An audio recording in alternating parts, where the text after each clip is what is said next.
Hello students. The topic that we are going to discuss today is group influences family life cycle. This is the part 1 of this family life cycle 1. In the previous lecture we have discussed about group influences, roles and status, and then we discussed about norms. Now we are moving ahead with family life cycle. So let's begin. Family is the basic sociological unit that can influence the consumer decision making and the consumption behavior. When two or more people are staying together and they are related to each other either by blood or by marriage. Blood means your parents, your siblings, and marriage your husband or your wife. So they are the major source of values, taste and attitude. They influence the purchase of goods and decision. So family plays an important role in the consumer decision making process. So when two people are staying together, both of the members have equal say while making the decisions. However, it may depend that who is more involved in decision making. Now, see, there are different families, large families, which includes grandparents, parents, children, uncle, aunts, and cousins. This is also known as joint family, in which all the relatives, the cousins are staying together. Whereas a small family, nowadays most of the families are nuclear families with just parents and their kids are staying together. So families are households, but not all households are families. So household refers to a house that is just a single individual or might include individuals who are not related to each other, such as friends, roommates, work peer. They can stay together. So the decision making is also affected by the your friends, roommates. When you are staying together, your roommate might have a equal say while making the decision making, or your friends or your colleagues whom with you are working with.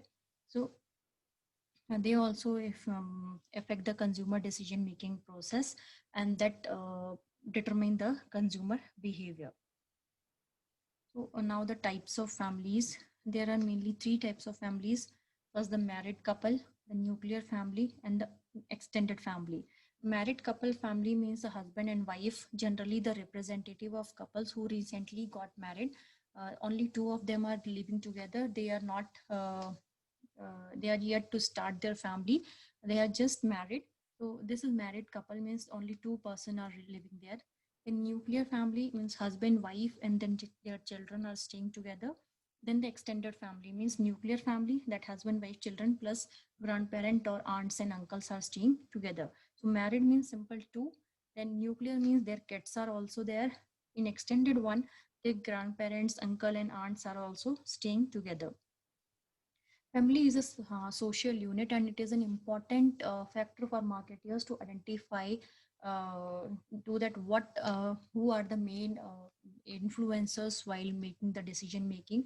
So the three main reasons are the monetary source of dependent, then indication of values, lifestyles, and the roots of socialization. So we have to study all these things. These are the main reasons for marketers.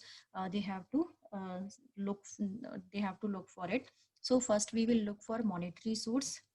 Earlier times only the father, or you can say mother, were the bread earners, and the rest of the family members were dependent. So but earlier only the male used to work, but nowadays the trend has been changed. Now both the members, like mother and father, both are working together. So father and mother are the bread earners, where rest of the members are, like who are the children, are they are dependent. So today the woman in the family is playing this role. Children and teenager comprise a major portion of market as buyers or goods or services. Mm, as the number of kids and teenagers are more in numbers in India, so they play a major role in decision making, or choosing the brands of goods and services. So they are the main source for marketeers to hit on or to target upon. Now, how the values and lifestyle is important for marketeers. Family is the sole source and values, or inculcating the values and lifestyles in their kids. So what happens is grandparents in the family of parents in the family generally inculcate the basic values, norms, lifestyles in their children, and they pass on their values to their kids, both parents earning and having education, and their occupation, they are in occupation and they are earning, so the family is experiencing a dual income. So there will be a transition of lifestyle among the children and the dependent too. If only a single member of the family is earning, like if father is only earning, then there will be a different trend in the family as well as their kids. So children are becoming more independent day by day and becoming clear about what they want and what they brand they see. They are more exposed to ads and different types of social media platforms and different number of advertisements. So they are more independent nowadays as compared to the earlier days.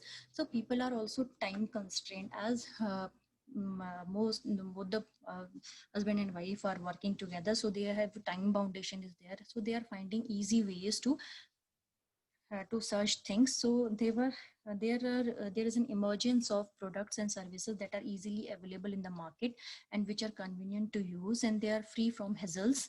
So for example, that a fast food industry and ready to cook or ready to eat packaged meals are now on trend, because the family don't have time. They are going 8 in the morning and they are coming back 7 o'clock or 8 o'clock in the evening, so they have very less time to prepare food. So they are looking for like fast food industry where they can get the food at doorsteps like Zomato, Swiggy, etc. Or ready to cook or ready to eat packaged meals are on trend. Now we have discussed about the monetary source as well as the value in the lifestyles. Now we will be discussing about the socialization, and that can be studied in three levels: socialization at the childhood, and socialization at adulthood, and the last one is intergenerational socialization. So we will go one by one. Socialization at childhood socialization means the entire process through which the children acquired the key essays necessary to function as a consumer. So what is the knowledge, skills and attitude required for a consumer, that will be how they are acquiring those key essays is referred as child socialization. Similar to other socialization such as knowledge about the product and what are the different offerings by a brand, and also as a brand, or the consumption behavior is also learned through the experiences and observations of elder, be it the parents or the siblings or the grandparents. They are giving their views and their experiences about the product. So the children are taking those experiences and they are developing the knowledge, skills and attitude. So the childhood takes place when the children observe and later he replicate the same thing. He replicate the behavior what he has, or he or she has seen in their elders, whether it's the grandparent, parents, or their elder brother or a sister at home. So they are following the same trend. The children are taught about the values, lifestyles that we have seen in the previous part also, that the grandparents and parents inculcate values and lifestyles in their kids.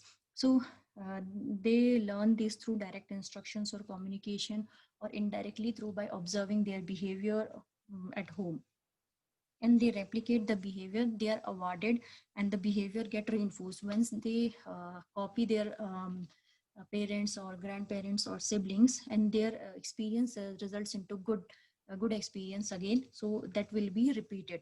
So this is the family of orientation has an important role to play in this socialization process. So socialization and adulthood, the socialization of members right from childhood to adulthood is a primary source that a family plays. So socialization occur at the childhood level also, and then it occur at adulthood level. So it takes place at two stages. First one is the family of orientation, means your parents and your grandparents or your siblings. But the second one is the family of procreation, that is after marriage. First stage is your orientation, that is belonging to your blood part, that is your parents and siblings, and the procreation is your husband or wife, or you can say spouse. So as you grow up, the consumption behavior will also get influenced as you go to work or as you go to college. Your friends will influence, reference group, both direct and indirect, that we have already discussed in the previous lectures.